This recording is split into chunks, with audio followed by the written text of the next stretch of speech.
I found my husband's secret daughter when she showed up at our door on Christmas Eve with a DNA test in his eyes. I've always loved Christmas Eve until last year when a 16-year-old girl with my husband's exact eyes knocked on our door holding a DNA test and 17 years of questions. My husband Mark and I have been married for 12 years. We have 2 children, Tort, our 9-year-old son, and 6-year-old daughter. We met when I was 26 and he was 32, both established in our careers, ready to build a life together. Our marriage hasn't been perfect, but it's been solid. Or so I thought. Last Christmas Eve, we were in the middle of our traditional family dinner when the doorbell rang. Mark was in the kitchen carving the ham, so I answered. Standing on our porch was a teenage girl with a nervous expression, snowflakes catching in her dark hair. Can I help you? I asked, assuming she was selling something or collecting for charity. I'm looking for Mark Daniels, she said, her voice shaking slightly before I could respond. Mark appeared behind me, the serving fork he was holding clattered to the floor. I turned to see all the color drain from his face. In that moment, I knew her eyes print the unusual gray-green with a fleck of gold in the left iris part were identical to my husband's. To my son's a genetic signature impossible to deny. I am Lily, she continued, her voice steadier. Now my mom was Amber Collins. Mark looked like he might pass out. How did you find me? He whispered. She held up a folded paper. DNA test, Mom. Never told me about you, but she died last month, and I found letters she'd written but never sent. She paused. I have nowhere else to go. Our children appeared in the hallway curious about the stranger. My daughter tugged at my sweater biatches. Who's that? A friend, I managed to say. Go back to the table, sweetie. After sending the kids to finish their dinner with my mother who was visiting for the holidays, I learned the truth. 17 years ago, before Mark and I met, he had a brief relationship with a woman named Amber while on a business trip. When she told him she was pregnant, he panicked, parent young and ambitious, not ready for fatherhood.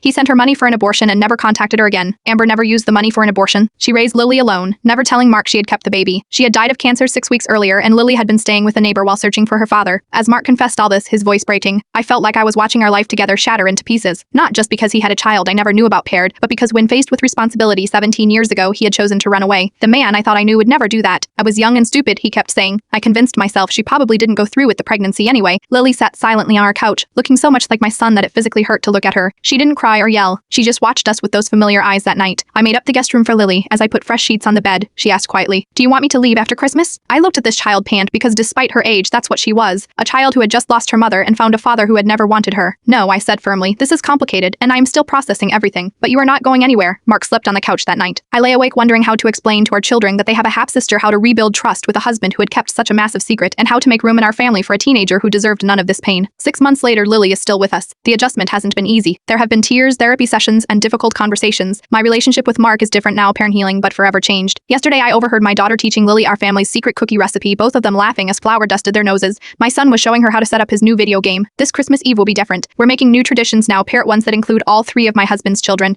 and when we answer the door, we'll do it together, with no more secrets between us.